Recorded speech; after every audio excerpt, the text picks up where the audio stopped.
Ako po si Yvette Haimalin, interpreter para sa wikang Tagalog sa Jetson City Family Center.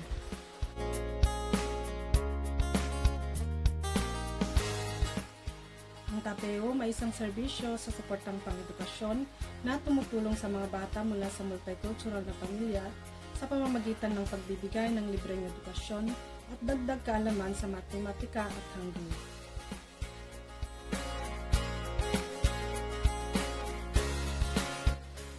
Ang programang TAPEUM ay depende sa sitwasyon.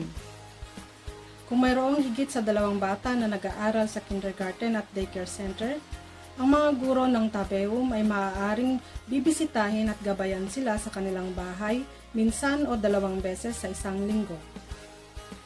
At kung mag-isa naman ang bata, doon sila sa institusyon kasama ng mga ibang bata na mag-aral ng minsan o 2 beses sa isang linggo.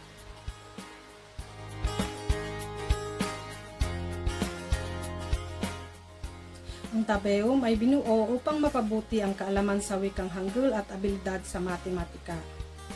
Ang mga target na bata ay natural na natututo sa Hangul at matematika sa pamamagitan ng laro at kanta, upang maging familiar sila at magkaroon ng interes sa pagsulat at numero.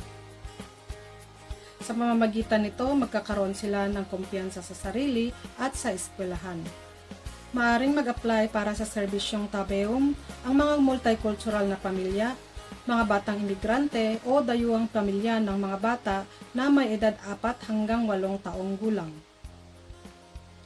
Maaari din silang mag-apply sa mga institusyon sa jurisdiksyon kung saan nakatira ang bata. Para sa mga katanungan tungkol sa paggamit ng serbisyong TAPEUM, mangyaring makipag-ugnayan sa Jetson City Family Center. Salamat po.